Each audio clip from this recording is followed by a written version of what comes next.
ഇന്നലെ നാം അനുസ്മരിച്ച് നടത്തിയ ഭാഗങ്ങൾ രമണന്റെ നിർദ്ദേശപ്രകാരം കാലനേമി ഹനുമാന്റെ യാത്രയെ മുടക്കുന്നതിന് വേണ്ടിയിട്ട് അങ്ങനെ ഹനുമാൻ പാർശ്വത്തിലെത്തി കൃത്രിമമായിരിക്കുന്ന ഒരു ആശ്രമമൊക്കെ പണിത് ഇരിക്കാൻ വേണ്ടിയിട്ട് രാവണൻ നിർദ്ദേശിച്ചു.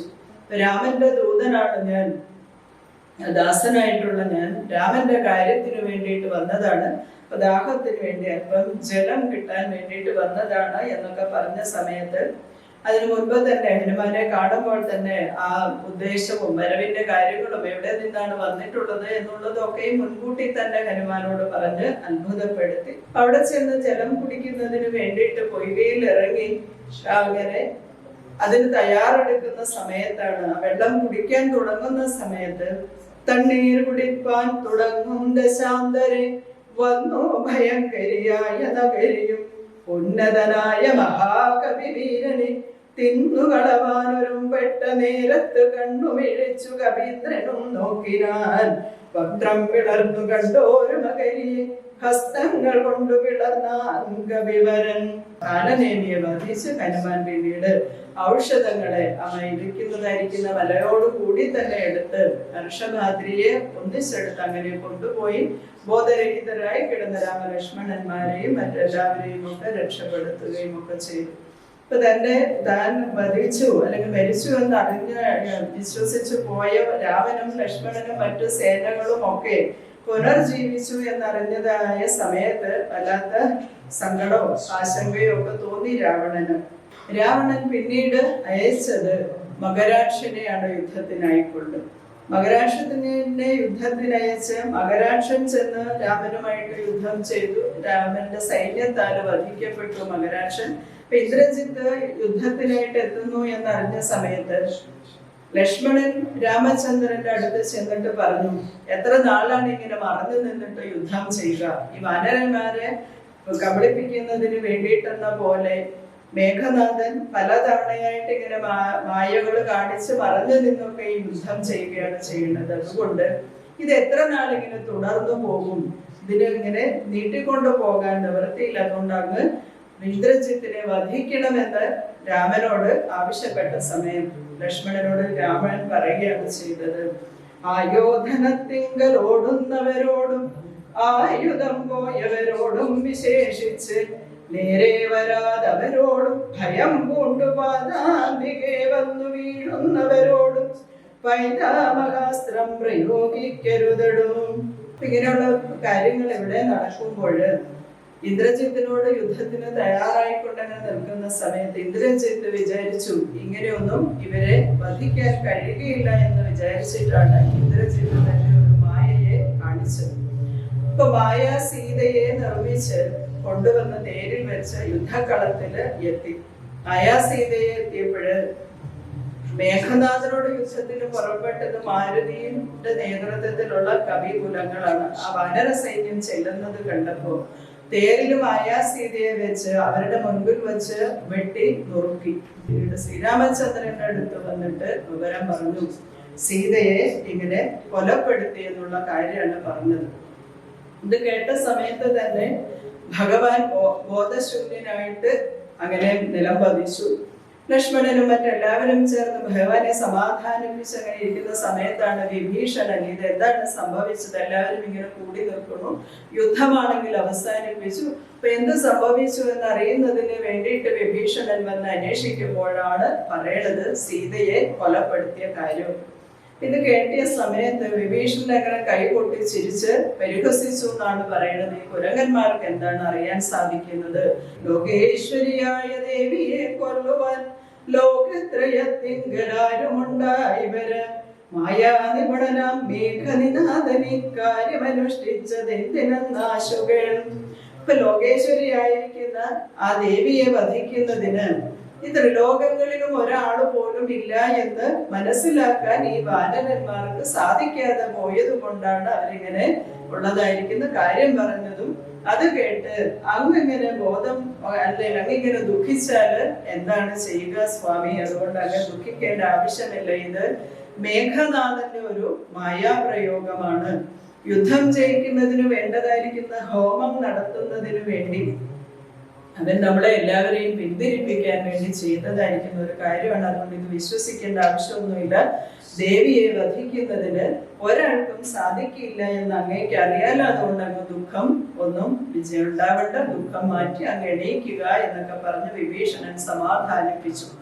അങ്ങനെ വിഭീഷണൻ സമാധാനിപ്പിച്ച സമയത്ത് ശ്രീരാമചന്ദ്രൻ എണീറ്റ് അവർക്ക് അനുവാദമൊക്കെ കൊടുത്തു പോയി യുദ്ധം ചെയ്ത് ജയിച്ചു വരുന്നതിന് വേണ്ടിയിട്ട്.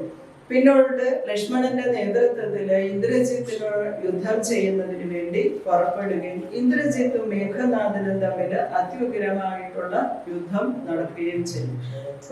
അങ്ങനെ ആ യുദ്ധം കുറെയൊക്കെ നീണ്ടു പോയപ്പോഴാണ് ലക്ഷ്മണന്റെ അരികിൽ നിന്ന് യുദ്ധം ചെയ്യുന്നതായ വിഭീഷണനെ കണ്ടത് മേഘനാഥൻ. വിഭീഷണനെ കണ്ടതായ സമയത്ത് മേഘനാഥന് ലക്ഷ്മണനോടുള്ളതായിരിക്കുന്നതിനേക്കാൾ കൂടുതൽ വൈരാഗ്യവും കോപവും ഒക്കെ വിഭീഷണനോടാണ് തോന്നിയത്. അങ്ങനെ തോന്നിയപ്പോ മേഘനാഥൻ വിഭീഷണനോട് പറഞ്ഞു, രാക്ഷസജാതിയിൽ വന്നു പിറന്നനി സാക്ഷാൽ പിതൃഭ്യനല്ലോ മഹാകേവലം പുത്രമിത്രാദി വർഗത്തെ ഒടുക്കുവാൻ ശത്രുജനത്തിനു ഭൃത്യനായി ഇങ്ങനെ നിത്യവും വേല ചെയ്യുന്നതോർത്തിയിടാൻ എത്രയും നന്നേ ചൊല്ലാവും. വിഭീഷണനോട് മേഘനാഥൻ വളരെ ഭർസിതമായിരിക്കുന്ന കോപത്തോടു കൂടിയുള്ള വാക്കുകളൊക്കെയും പറഞ്ഞു, നീ രാക്ഷസ ജാതിയിൽ വന്നു പിറന്നിട്ട് മറ്റുള്ളവർക്ക് വേണ്ടിയിട്ട് നീ ഇങ്ങനെ വേല ചെയ്യുമ്പോൾ നീയാണ് കുലത്തിന് നാശത്തിനായി കൊണ്ടുവരുന്നത്.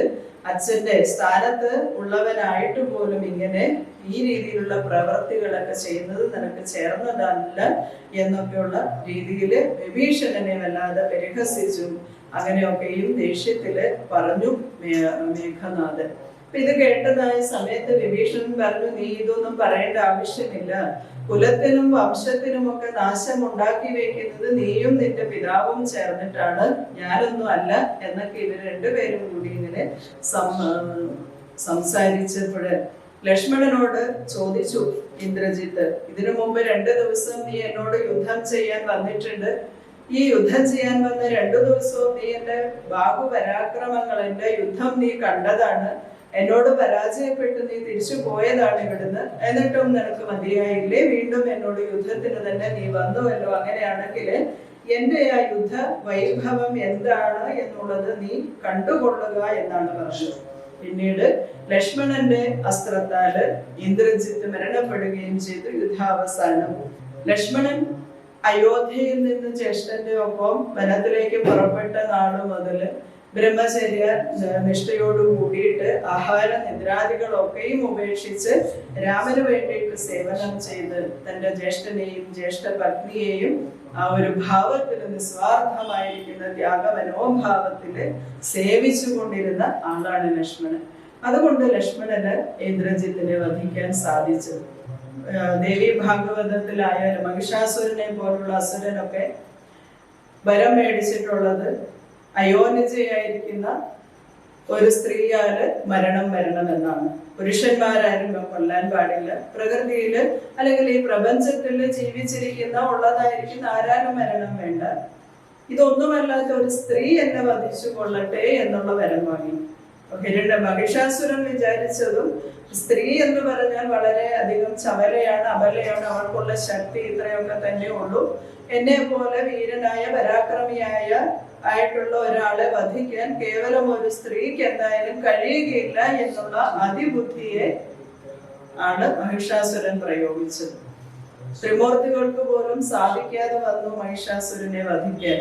കാരണം അങ്ങനെ ഒരു വരപ്രസാദമാണ് വാങ്ങി വെച്ചിട്ടുള്ളത്. അവർക്ക് കഴിയാഞ്ഞിട്ടല്ല, ഓരോരുത്തരുടെയും മനസ്സിന്റെ കാഠിന്യം കൊണ്ട്, തപസ്സിന്റെ കാഠിന്യം കൊണ്ട് അവര് നേടുന്ന വരപ്രസാദങ്ങളാണ് ഇതെല്ലാം. അപ്പൊ അതുകൊണ്ട് ഈ രാമായണത്തിലുള്ള കഥാപാത്രങ്ങളിലും കൊണ്ട് വരപ്രസാദം കൊണ്ട് നിത്യമായിരിക്കുന്ന അനുഗ്രഹങ്ങളെ വാങ്ങി വെച്ചിട്ടുള്ളവര്. അഹല്യായാലും താരയായാലും മണ്ഡോദരി ആയാലും ഒക്കെ പഞ്ചകന്യകമാരെന്നും അറിയപ്പെടുന്ന ആ മാതൃക്കളിൽ അറിയപ്പെടുന്നവരാണ് അവർ. അവരെ എല്ലാ ദിവസവും രാവിലെ സ്മരിച്ചാൽ പോലും എല്ലാ പാതകങ്ങളും, മഹാപാതകങ്ങൾ പോലും ഇല്ലാതെയായി തീരുമെന്നാണ് പറയുന്നത്. അപ്പൊ അങ്ങനെ വരങ്ങള് ധാരാളം വാങ്ങിച്ചു വെച്ച ഒരുപാട് കഥാപാത്രങ്ങളൊക്കെയും ഉണ്ട്.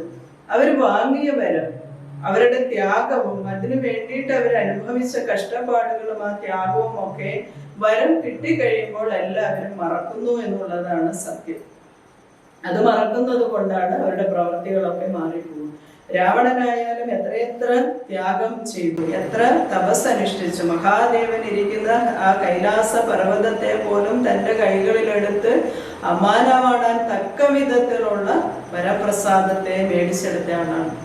അത്രമാത്രം കഴിവുള്ള ആളായിരുന്നിട്ട് പോലും ആ പ്രവർത്തികളും ചിന്തകളും ഒക്കെ വഴിതെറ്റി പോയപ്പോൾ അവർക്ക് ലഭിച്ച അനുഗ്രഹങ്ങളെല്ലാം ഒന്നൊന്നായിട്ട് ഇല്ലാതെയാവുകയും ചെയ്തു. അതുപോലെ തന്നെയാണ് ഇന്ദ്രജിത്ത് താൻ മേടിച്ച വരം 14 വർഷക്കാലമുള്ള ബ്രഹ്മചര്യ നിഷ്ഠയോടുകൂടി ജീവിച്ച ഒരു യോഗീശ്വരനിൽ നിന്നാവണമെന്ന് ആവശ്യപ്പെട്ടപ്പോൾ ഇന്ദ്രജിത്ത് വിചാരിച്ചത് തനിക്കൊരിക്കലും മരണമുണ്ടാവില്ല എന്നുള്ളത്.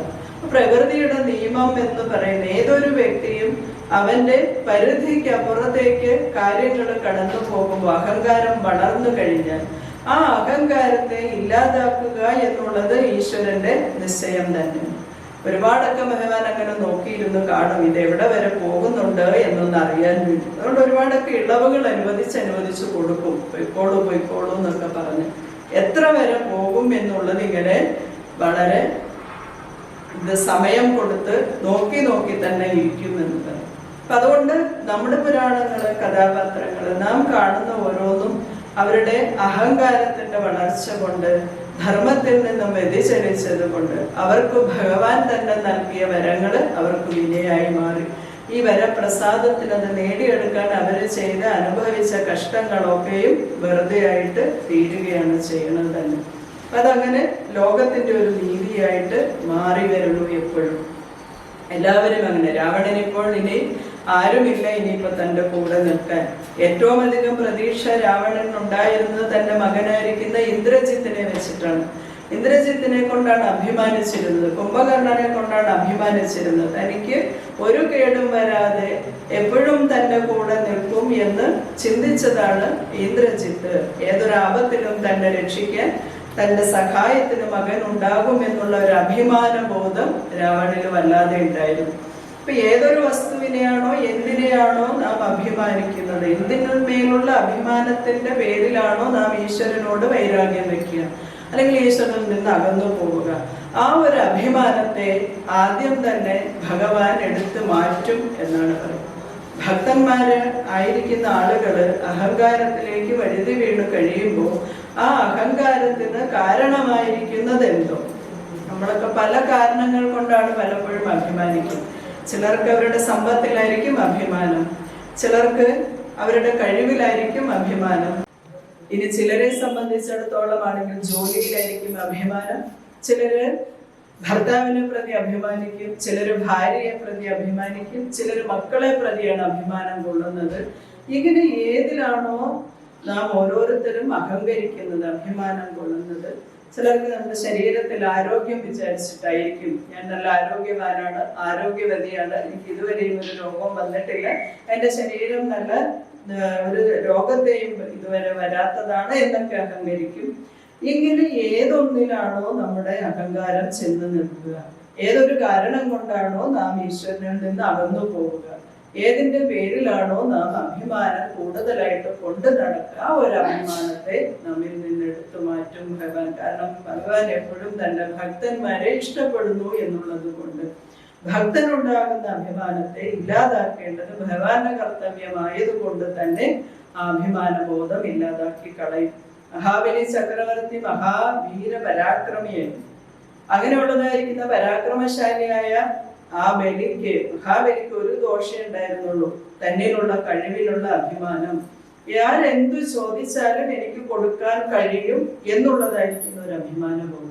അതുകൊണ്ടാണ് ഭഗവാൻ വാമനരൂപിയായി ചെറിയൊരു കുട്ടിയായിട്ട് അവിടെ എത്തിയ സമയത്ത് ആദ്യം തന്നെ പറഞ്ഞു, എന്ത് വേണമെങ്കിലും ചോദിച്ചോളൂ, എനിക്ക് തരാൻ സാധിക്കും എന്നാണ് പറഞ്ഞത്. അത് തന്നെയായിരുന്നു ഒരു ദോഷവും. എനിക്ക് എന്തും കഴിയും, എനിക്ക് സാധിക്കാത്തതൊന്നുമില്ല, എന്തും ചോദിക്കൂ ഞാൻ തരാമെന്ന്. എന്താണ് ചോദിക്കാൻ പോണത് എന്നുപോലും അറിയാതെ ആദ്യം തന്നെ വാഗ്ദാനം ചെയ്തു. ദശരഥ മഹാരാജാവിന് പറ്റിയ കുഴപ്പം അത് തന്നെയാണ്.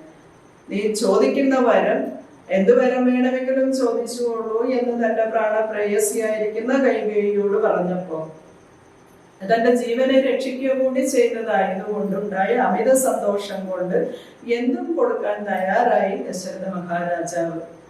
പക്ഷെ അത് പിന്നീടത്തേക്ക് മാറ്റിവെച്ചു കഴിഞ്ഞപ്പോഴോ അത് വലിയ നാശത്തിനായിട്ട് മാറി.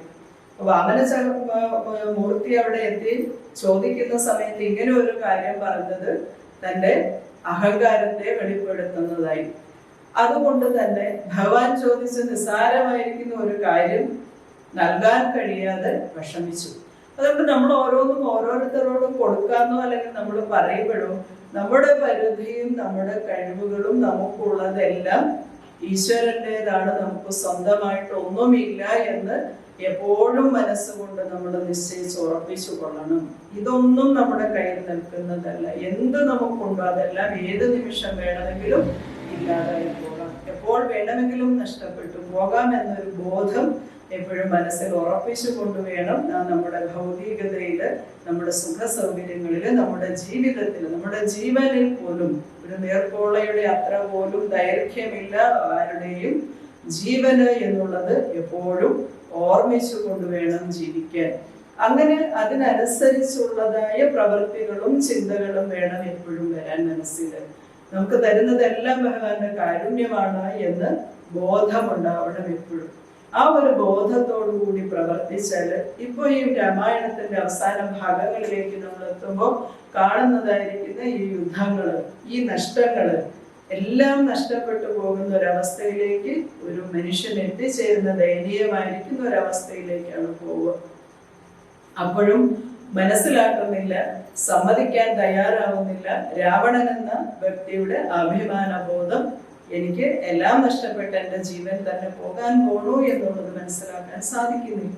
അത് പലപ്പോഴും അത് തന്നെയാണ് എപ്പോഴും സംഭവിക്കുന്നത് ലോകത്തിലും. എന്ത് തന്നെ വരുമ്പോഴും അഹങ്കാരം കൊണ്ട് നമുക്കൊന്നും സമ്മതിച്ചു കൊടുക്കാൻ പറ്റാതെ വരുന്നതായിരിക്കുന്ന ഒരവസ്ഥ. ഓരോ കാര്യങ്ങൾ എടുക്കുമ്പോഴും നമ്മുടെ മനസ്സിന്റെയും വാക്കിന്റെയും പ്രവൃത്തിയുടെയും ദൂഷ്യം കൊണ്ടാണ് പലപ്പോഴും, ചിന്തകളുടെയും ദൂഷ്യം കൊണ്ടാണ് പലപ്പോഴും നമുക്ക് ഓരോ ദുഃഖങ്ങളെയും അനുഭവിക്കേണ്ടതായിട്ട് വരുന്നത് തന്നെ. കൈകേയിയെ എടുത്താലും ഇനിയിപ്പോ സീതയിലേക്ക് വന്നാൽ പോലും രാമായണത്തിന് തന്നെ ഹൃദയമായിട്ട് നിലനിൽക്കുന്ന ആ കഥാപാത്രമായിരിക്കുന്ന സീത പോലും ഒരു സ്ത്രീയുടെ അല്ലെങ്കിൽ എല്ലാ രീതിയിലും ഉദാഹരിക്കപ്പെട്ട സ്ത്രീ, എത്രമാത്രം അന്തസ്സും അഭിമാനവും എല്ലാ രീതിയിലും എല്ലാ ഗുണങ്ങളും ചേർന്നവളായിട്ട് പോലും മനസ്സ് ചിന്തയില് ഒരു നിമിഷം വന്ന ഒരു അവിവേകം കൊണ്ട് നഷ്ടപ്പെട്ടു പോയത് അല്ലെങ്കിൽ അനുഭവിക്കേണ്ടി വന്നത് വളരെയധികം ദുരന്തങ്ങളാണെന്നാണ് പറയുന്നത്. അപ്പൊ ഒരു പക്ഷേ ലക്ഷ്മണന്റെ ആ ഒരു വാക്കിനെ മനസ്സിലാക്കിയിരുന്നു എന്നുണ്ടെങ്കിൽ ഒരിക്കലും സീതയ്ക്ക് സംഭവിക്കില്ല ഇനി. പക്ഷെ ദുഃഖങ്ങള്, വ്യഥകൾ ഒരുപക്ഷെ അനുഭവമായിട്ട് വരുമ്പോഴാണ് നാം ജീവിതത്തില് പാഠങ്ങൾ പഠിക്കുക എന്നാണ് പറയുന്നത്. കാരണം അനുഭവമാണല്ലോ ഗുരുനാഥൻ എന്ന് പറയുന്നത് തന്നെ.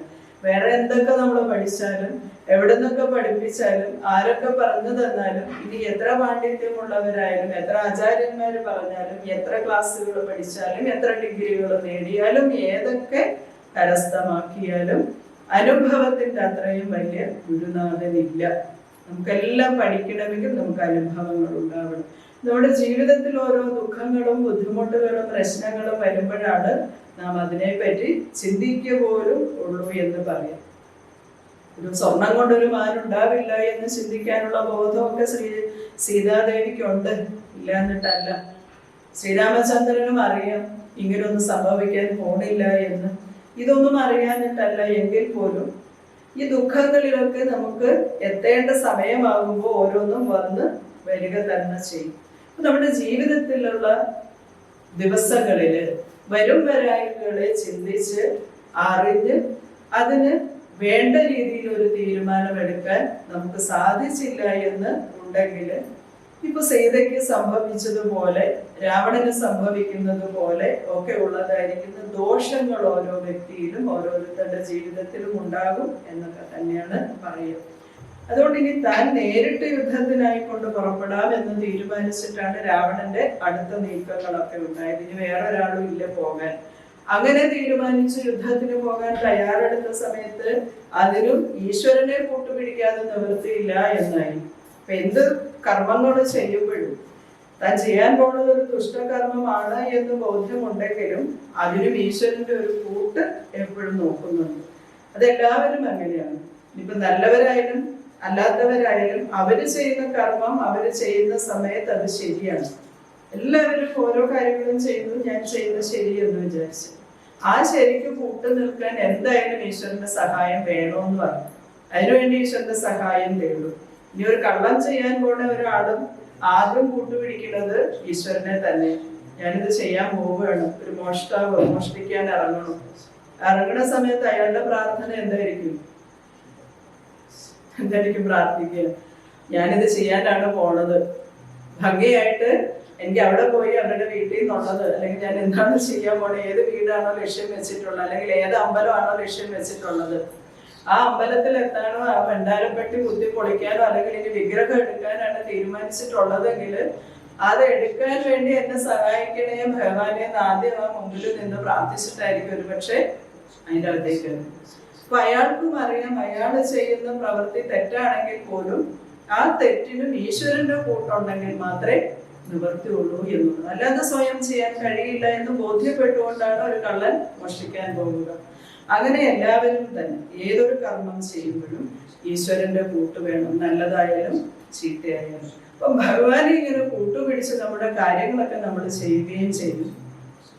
ഇതെല്ലാം കഴിയുമ്പോഴോ ഈ ചെയ്യുന്ന കർമ്മങ്ങള് അതിന്റെ ഫലം അനുഭവിക്കാൻ വരുമ്പോൾ ഭഗവാനെ തന്നെ കുറ്റം പറയുകയും ചെയ്യും.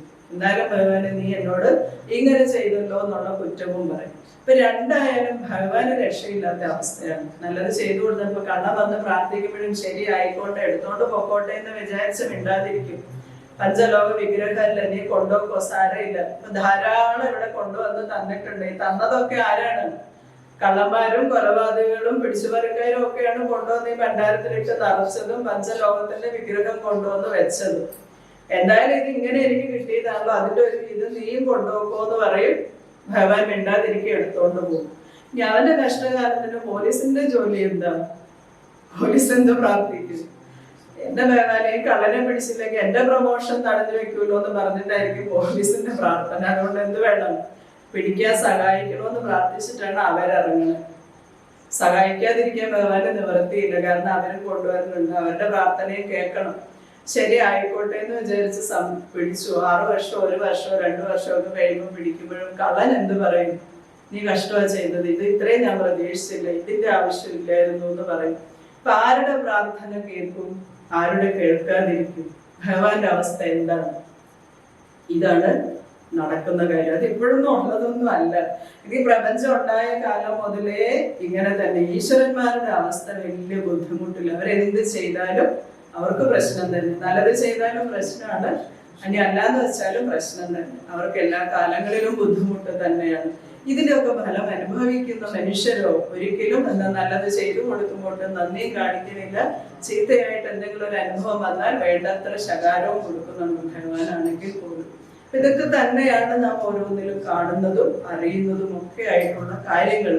ഈ ആധ്യാത്മ രാമായണത്തിൽ ഇനി 4 ദിവസം മാത്രമേ നമുക്ക് ബാക്കിയുള്ളൂ. അത്രയും ഭാഗങ്ങളൊക്കെയും കഴിയും. ആദ്യം മുതൽ നാം കാണുന്നത് ഒരു സാധകന്റെ ജീവിതമാണ്. ഒരു ജീവൻ അങ്ങനെ ഉയർന്ന് എത്തുന്ന ആധ്യാത്മികമായിരിക്കുന്ന ഒരു തലത്തെ പറ്റി നമ്മൾ മറന്നു പോകരുത്. കഥകളൊക്കെ ഇങ്ങനെ നമ്മൾ പറയണുണ്ട്. കഥകൾ ധാരാളമായിട്ട് നമ്മുടെ പുരാണങ്ങളിലുണ്ട്, ഒരുപാട്. ഈ കഥകളിൽ കൂടി നമ്മെ പറഞ്ഞ് മനസ്സിലാക്കാൻ ശ്രമിക്കുന്ന നമ്മുടെ ജീവന്റെ ഉയർച്ചയെ നമ്മൾ ഒരിക്കലും മറക്കരുത്. നമ്മുടെ ജീവിതത്തിൽ നമ്മുടെ മനസ്സിലൊക്കെ നടക്കുന്ന യുദ്ധങ്ങളാണ് ഇത് എന്നുള്ളത് നാം ആദ്യം തന്നെ കണ്ടു. അതെപ്പോഴും മനസ്സുകൊണ്ട് നമ്മൾ അറിഞ്ഞിട്ട് വേണം. യുദ്ധത്തിന്റെ പരിസമാപ്തിയിലേക്ക് പോകുമ്പോൾ ഇപ്പൊ എല്ലാവരും ഓരോരുത്തരായിട്ട് ഇല്ലാതായി എന്ന് പറയുമ്പോൾ നമ്മിൽ തന്നെ ഉള്ള ആ ഒരു ദുഷ്ടതകള്, ലാഭങ്ങള്, മോഹങ്ങള്, കാമക്രോധാദികളൊക്കെ ഒന്നൊന്നായിട്ടാണ്. മേഘനാഥനായാലും അതുപോലെ അതികായനാണെങ്കിലും കുംഭകർണനും തുടങ്ങി എല്ലാ പേരുകളിലും അറിയപ്പെടുന്ന ഓരോ വ്യക്തികളും ജീവിക്കുന്നത് നമ്മുടെ ഹൃദയത്തിൽ, നമ്മുടെ മനസ്സിൽ തന്നെ, നമ്മുടെ ചിന്തകളിൽ തന്നെയാണ്. ഇതിൽ നിന്ന് ഈ ഓരോ വ്യക്തികളെ ഇങ്ങനെ ഓരോ ദിവസമായിട്ട് നിഗ്രഹിച്ച് മാറ്റിക്കൊണ്ടിരിക്കുകയാണ്. ഇതെല്ലാം കഴിഞ്ഞ് ഇനിയിപ്പോ രാവണൻ മാത്രമേ അവശേഷിക്കുന്നുള്ളൂ. ഞങ്ങൾക്ക് എല്ലാവരും കഴിഞ്ഞു. ഇപ്പൊ രാവണനെ ഇനി വധിക്കുക എന്നുള്ള ഒരു കർമ്മം മാത്രമേ ഉള്ളൂ ബാക്കി. അതിനുള്ള പുറപ്പാടിലേക്കാണ് രാവണൻ പോകുന്നത്. അപ്പോഴും ഭഗവാന്റെ കൂട്ട് ആവശ്യമുണ്ടെന്ന് രാവണൻ അറിയാം. ഒന്ന് ആലോചിച്ച് നോക്കൂ, എത്ര വിചിത്രം എന്ന്. ഒരു ഭഗവാനെ കൊല്ലാൻ വേണ്ടിയിട്ട് മറ്റൊരു ഭഗവാന്റെ കൂട്ടുപിടിക്കുന്നു. ശ്രീരാമചന്ദ്രനായിരിക്കുന്ന മഹാവിഷ്ണുവിനെ വധിക്കാൻ അതേ മഹാവിഷ്ണുവായിരിക്കുന്ന മഹാദേവന് വേണ്ടിയിട്ട് ഹോമങ്ങളും പൂജകളും ഭഗവാന്റെ പ്രസാദവും നടത്തുന്നു. അപ്പൊ എത്ര വിചിത്രമായിട്ടാണ് ഒരു മനുഷ്യന്റെ ചിന്തകള്. ഇതെല്ലാം ഒന്നു തന്നെയാണ്, ഒരേ ശക്തി തന്നെയാണ് എന്ന് അറിയുകയും ചെയ്യാം. എന്നാൽ പോലും അതിനെ നമുക്ക് പൂർണ്ണമായിട്ട് അങ്ങോട്ട് ഉൾക്കൊള്ളാനോ അംഗീകരിക്കാനോ ഒട്ട് സാധിക്കണമെന്നില്ലാത്തൊരവസ്ഥയിലാണ് ആകപ്പാടെ കാര്യങ്ങൾ. ഇപ്പൊ ഭഗവാനെ വധിക്കാൻ മറ്റൊരു ഭഗവാൻ കൈലാസനാഥൻ, കാരണം തന്റെ പ്രിയപ്പെട്ട ഈശ്വരൻ തന്റെ തപസ്സുകളോ കാര്യങ്ങളോ ധ്യാനങ്ങളോ ഹോമങ്ങളോ പൂജകളോ ജപങ്ങളോ എല്ലാം സമർപ്പിക്കുന്നത് മഹാദേവനിലാണ്. ആ കൈലാസനാഥനാണ് ഇഷ്ടദൈവം. കൈലാസനാഥന്റെ ഇഷ്ടം നേടിയാലേ ഉള്ളൂ, അനുഗ്രഹം നേടിയാലേ തന്റെ ശത്രുവായിരിക്കുന്ന മഹാവിഷ്ണുവിനെ വധിക്കാൻ പറ്റൂ എന്ന് രാവണൻ ചിന്തിക്കുമ്പോൾ എത്ര അജ്ഞതയാണ് ആ ഒരു കാര്യത്തില് കാണുന്നത് എന്ന് മനസ്സിലാക്കുക. എന്നാൽ രണ്ടും ഒന്നാണ് എന്ന് നന്നായിട്ട് അറിയാം. ഭഗവാൻ തന്നെയാണ് വന്നിട്ടുള്ളതെന്ന് അറിയാം. ഇതൊക്കെയും അറിഞ്ഞുകൊണ്ട് തന്നെയാണ്. അപ്പൊ നമുക്കൊക്കെയും എല്ലാം അറിയാം. ഒരർത്ഥത്തില് അറിയാതെ അല്ല ഇതൊന്നും ചെയ്യുന്നത്. നമ്മിൽ ഏതെങ്കിലും രീതിയിലുള്ള ഒരു അഭിമാന ബോധം നമ്മൾ വെച്ച് പുലർത്തുന്നുണ്ട് എങ്കിൽ, എന്തിനെ പറ്റിയെങ്കിലും ഈ പ്രപഞ്ചത്തിലുള്ള ഏതിനെ പറ്റിയെങ്കിലും അമിതമായിരിക്കുന്ന ഒരു ബോധം നമ്മിലുണ്ടെങ്കിൽ അത് നമ്മൾ ഇല്ലാതാക്കുക. കാരണം ഇതൊന്നും നമ്മുടെ പരിധിയിലല്ല എന്ന് വീണ്ടും വീണ്ടും പറഞ്ഞ് നമ്മുടെ മനസ്സിനെ നമ്മൾ ബോധ്യപ്പെടുത്തണം. ഇതൊന്നും നമ്മുടെ കൈക്കുള്ളിൽ ഒതുങ്ങുന്നതല്ല എന്ന് ബോധ്യപ്പെട്ടുകൊണ്ട് വേണം നമ്മുടെ ദിവസങ്ങൾ മുന്നോട്ട് പോകാൻ വേണ്ടിയിട്ട്. ഓരോന്നും ഈ പ്രപഞ്ചം മുഴുവനും ഈശാവാസ്യം ഇതം സർവം എന്ന് പറയുമ്പോൾ ഇതില് ഈശ്വരൻ്റെതല്ലാത്തതൊന്നും എവിടെയും ബാക്കിയില്ല. ഒരു ഇഞ്ച് സ്ഥലം പോലും, ഒന്നും ഒരു ജലകണിക പോലും, വായുവിലുള്ള ഒരു അംശം പോലും, പഞ്ചഭൂതങ്ങളിൽ ഒന്നുപോലും ഭഗവാനിൽ നിന്ന് വേറിട്ട് നിൽക്കുന്നതായിട്ടില്ല. സർവ്വതും ഈശ്വരൻ്റെതായിട്ടുള്ളപ്പോൾ ആ ഈശ്വരനായിട്ട് വിരാജിച്ച് നിൽക്കുന്ന പ്രകൃതി അല്ലെങ്കിൽ ആ പരമപുരുഷൻ, ആ പുരുഷനില് ആ വിരാട് സ്വരൂപ വർണ്ണനയൊക്കെ കേൾക്കുമ്പോൾ നമുക്കറിയാം ഭഗവാന്റേതല്ലാത്ത ഒന്നുമില്ല എന്നുള്ളപ്പോ ഭഗവാനിൽ തന്നെ ഉള്ളവരാണ് നമ്മളത് മനസ്സിലാക്കി. ഭഗവാനിൽ തന്നെ, ഭഗവാന്റെ തന്നെ ഒരു അംശമായിട്ട് നമ്മൾ നിൽക്കുമ്പോൾ നമ്മുടേതെന്നോ അവരുടേതെന്നോ മറ്റതെന്നോ പറയാൻ വേണ്ടിയിട്ടൊന്നുമില്ല. നമ്മുടെ ശരീരത്തിലെ ഓരോ അവയവങ്ങളും ഈ ശരീരത്തിന്റെ ഒരു ഭാഗമാണ്. എൻ്റെ ശരീരത്തിന്റെ ഏതെങ്കിലും ഒരു അവയവത്തിന് വ്യത്യസ്തമായിട്ട് പറയാൻ പറ്റില്ല ഇത് ഞാൻ വേറെയാണ് എന്ന്. എൻ്റെ കണ്ണിനോ എൻ്റെ ഒരു കൈക്കോ എൻ്റെ കൈയുടെ ഒരു വിരലിനോ അല്ലെങ്കിൽ ഒന്നിനും പറയാൻ സാധിക്കില്ല ഞാൻ വേറെയാണ്, ഈ ശരീരം വേറെയാണ്. അപ്പൊ ഈ ശരീരത്തിന്റെ ഒരു ഭാഗമാണ് ഇതിലുള്ള ഓരോ അവയവങ്ങളും. ഈ ഒരു അവയവം ഈ ശരീരത്തിൽ നിന്ന് വേർപെട്ടു പോയാൽ, ഇതിനോട് കൂടി ചേർന്ന് നിൽക്കുമ്പോൾ മാത്രമേ ഉള്ളൂ ഇതിനൊക്കെയും എന്തെങ്കിലും മഹത്വമുള്ളൂ. എൻ്റെ ഒരു കൈ വിരല് പോലും ആ ശരീരത്തില് ആ കയ്യിൽ യഥാസ്ഥാനത്ത് നിന്നുള്ളപ്പോൾ മാത്രമേ അതുകൊണ്ട് പ്രയോജനമുള്ളൂ. ഒരു വിരല് മുറിഞ്ഞു മാറിപ്പോയി കഴിഞ്ഞാൽ മാറി നിന്നിട്ട് ആ വിരല് പറയാണ് ഞാൻ ഈ ശരീരത്തിൻ്റെതാണെന്ന് പറഞ്ഞാൽ അതിലൊരർത്ഥമില്ല. അപ്പൊ ഇതിനോട് ചേർന്ന് നിൽക്കുമ്പോൾ മാത്രമേ നമ്മുടെ ഓരോ അവയവങ്ങൾക്കും ശക്തിയുള്ളൂ, എന്തെങ്കിലും മഹത്വമുള്ളൂ. അതുപോലെ തന്നെയാണ് ഈശ്വരൻ. ഈശ്വരനോട് ചേർന്ന് നാം നിൽക്കുമ്പോൾ മാത്രമേ നമുക്ക് എന്തെങ്കിലും ഒരു മഹത്വമുള്ളൂ, ഒരു ഗുണമുള്ളൂ, ശക്തിയുള്ളൂ. അല്ലെങ്കിൽ ഈശ്വരനിൽ നിന്ന് അകന്നു കഴിഞ്ഞാൽ, വേറിട്ട് കഴിഞ്ഞാൽ പിന്നെ നമുക്കൊന്നും ആവില്ല, ഒന്നിനും കൊള്ളാത്തവരായിട്ട് മാറും. അതുകൊണ്ടാണ് ശിവമായിരിക്കുന്ന അവസ്ഥയിൽ നിന്ന് ആ ശവമായിരിക്കുന്ന അവസ്ഥയിലേക്ക് ഒരു നിമിഷം കൊണ്ട് മാറുക. പിന്നീട് ശവമാണ്, അങ്ങനെയാണ് പറയുക. പേരുമില്ല, നാടുമില്ല, തറവാടുമില്ല, ജോലിയില്ല, മഹത്വമില്ല, മഹിമയില്ല, ഒന്നുമില്ല. പറയണത് എന്താ? ശവം എന്നേ പറയും. അതാണ് അത്രേ ഉള്ളൂ നമ്മളൊക്കെ. അപ്പൊ ആ ഒരു അവസ്ഥയെ മനസ്സിലാക്കാൻ കഴിഞ്ഞാൽ എല്ലാം സന്തോഷമായി സമാധാനമായി സ്വസ്ഥമായിട്ടൊക്കെ ജീവിതം അങ്ങനെ പോകും. ആ ഒരു ബോധം, ഒരു ആത്മവെളിച്ചമൊക്കെ എല്ലാവരിലും ഉണ്ടെന്നറിയാം, ഇല്ലാന്നിട്ടല്ല. എങ്കിലും വീണ്ടും വീണ്ടും നമ്മളിങ്ങനെ പറഞ്ഞു വീണ്ടും ഉറപ്പിക്കുകയാണ്. അതൊരിക്കലും മാറിപ്പോകരുത്, ഭ്രമത്തിലും പെട്ടുപോകാതിരിക്കാൻ വേണ്ടിയാണ് നമ്മുടെ ആചാര്യന്മാർ ഇത് എല്ലാ വർഷവും നിങ്ങൾ രാമായണം വായിക്കൂ, എല്ലാ വർഷവും ഭാഗവതം കേൾക്കൂ, എന്നും നാമം ചൊല്ലൂ, ഹരിനാമ കീർത്തനം കേൾക്കൂ, ജ്ഞാനപാനം നിത്യവും വായിക്കൂ, പഠിക്കൂ. കാരണം അതൊക്കെ അറിഞ്ഞു കഴിഞ്ഞാൽ പിന്നെ അറിയേണ്ടതെല്ലാം അറിഞ്ഞു എന്നായി. അതുകൊണ്ട് ഒരിക്കലും നമ്മൾ അഹങ്കരിക്കില്ല. അത് അവർക്ക് അറിയാവുന്നതുകൊണ്ടാണ് നമുക്ക് വേണ്ടിയിട്ട് ഇങ്ങനെ തന്നിട്ടുള്ളത്. അതിലേക്ക് കൂടിയൊക്കെ നമ്മൾ കടന്നു പോകുമ്പോൾ അതിനെയൊക്കെ മനസ്സിലാക്കാൻ, അതൊക്കെ ഉൾക്കൊള്ളാൻ, മനനം ചെയ്യാൻ ഒക്കെയും നമുക്ക് സാധിക്കട്ടെ. അതിന് കഴിയണമെങ്കിൽ ഭഗവാന്റെ കാരുണ്യം ഉണ്ടാവണം നമ്മളിൽ ഏവരിലും. ആ ഒരു കാരുണ്യവും അനുഗ്രഹവും ഒക്കെ എപ്പോഴും ഉണ്ടാവട്ടെ. എല്ലാവർക്കും സമാധാനം അത് നിരന്തരമായിട്ട് നമ്മുടെ ജീവിതത്തിൽ വരട്ടെ. ഒരു നിമിഷം പോലും അസമാധാനം എന്നുള്ളത് വിട്ടുപോവാതെ സന്തോഷവും ഐശ്വര്യവും ഒക്കെ എല്ലാവരിലും ഉണ്ടാവട്ടെ എന്ന് പ്രാർത്ഥിച്ച് ഓരോ വാക്കുകളും മഹാദേവിയുടെ പാദങ്ങളിൽ സമർപ്പിക്കുന്നു. ശരി.